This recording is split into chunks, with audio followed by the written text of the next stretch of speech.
আসসালামু আলাইকুম। Giants moms kitchen থেকে আমি জায়ানের মা। আজকে একটি নতুন রান্নার ব্লগ নিয়ে চলে আসলাম। আজকে আমার রান্নাটা হবে সকালের নাস্তার জন্য একটি মজাদার ভাজি। আমি এখানে আজকে পটল আর আলু দিয়ে একটা মজার ভাজি বানাবো। এই ভাজিটা আপনি সকালের নাস্তা, রুটি, পরোটা, লুচি অথবা সাদা ভাতের সাথেও খেতে দারুণ মজা লাগবে। প্রথমে আমি পটলগুলো ভালো করে ছিলে নিচ্ছি। ভিডিওতে দেখানো ভিডিওতে দেখাচ্ছে যেভাবে, ঠিক সেইভাবে পটলগুলোকে প্রথমে ছিলে নিতে হবে। ছিলে তারপরে পটলগুলো আমি কেটে ভালো করে ধুয়ে নিয়েছি। এখানে আমি কিছু আলুও কেটে ভাজি করে নিয়েছি। প্রথমে আমি কড়াই গরম করে এর মধ্যে আমি শুকনা মরিচ দিয়ে দিলাম। এরপরে আমি পরিমাণ মতো সয়াবিন তেল দিয়ে দিব। সয়াবিন তেলের সাথে আমি শুকনা মরিচটা ভালো করে ভেজে নেব।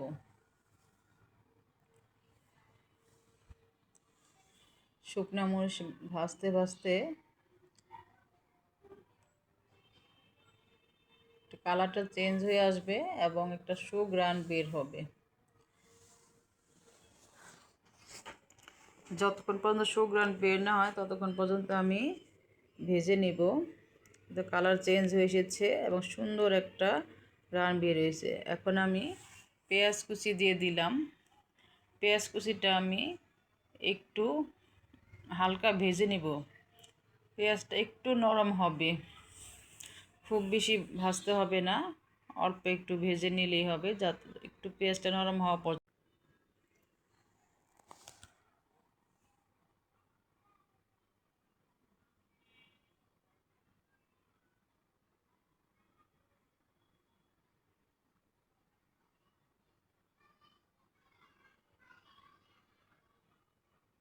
আমি বারে বারে নেড়ে চেড়ে দিচ্ছি।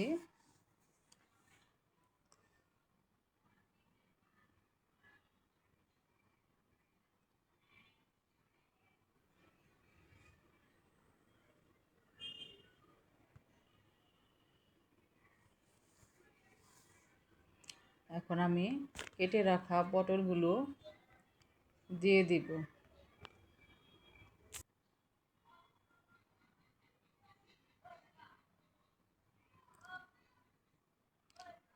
আলুগুলো দিয়ে দিচ্ছি। কেটে রাখা আলুগুলো দিয়ে দিলাম।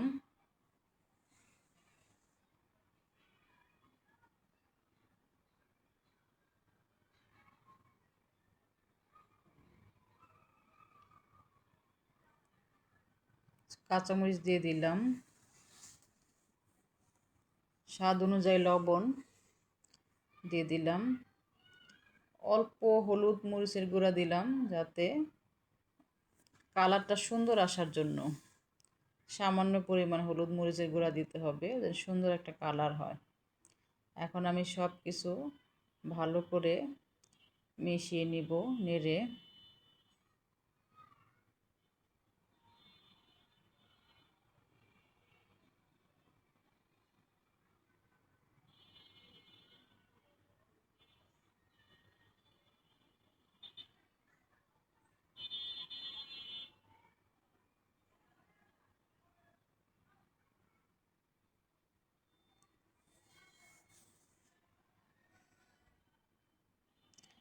এভাবে পটল ভাজি করলে পটল ভাজিটা ভীষণ মজা লাগে।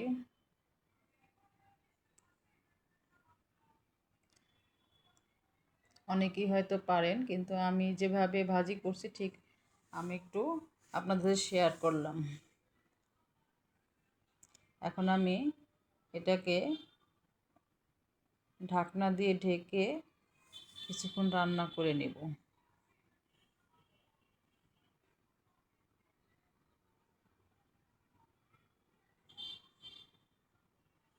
কিছুক্ষণ পর ঢাকনা খুলে আমি ভাজিটাকে ভালো করে নেড়ে দিব।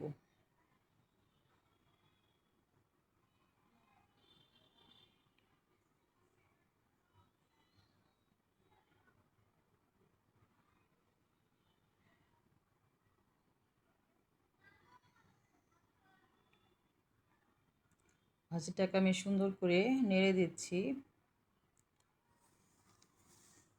কিছুক্ষণ পর পরই নেড়ে দিতে হবে যাতে কড়াইয়ের নিচে ভাজিগুলো লেগে না যায় বা পুড়ে না যায়। এই জন্য একটু পরে পরে ভাজিটাকে ভালো করে নেড়ে দিতে হবে এবং সুন্দর করে নাড়তে হবে যাতে ভাজিটা প্রত্যেকটা ভাজি সুন্দরভাবে সিদ্ধ হয়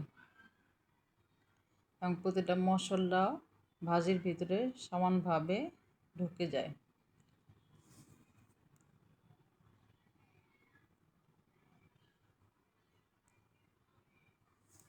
পটল ভাজি ভাজা বা তরকারি রান্না সব কিছুতেই দারুণ মজা লাগে। তারপর বিশেষ করে ভাজি করার সময় অথবা ভাজার সময় তো সুন্দর একটা বাসনা বের হয়,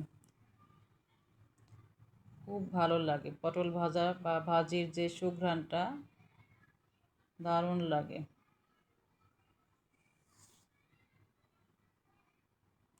আমি বারে বারে নেড়ে দিচ্ছি,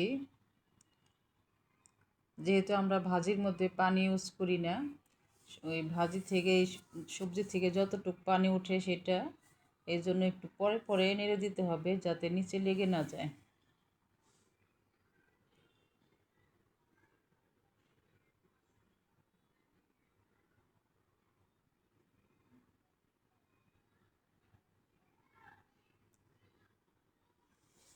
ভাজিটা আমার হয়ে আসছে, এখন আমি এটা নামিয়ে নিব।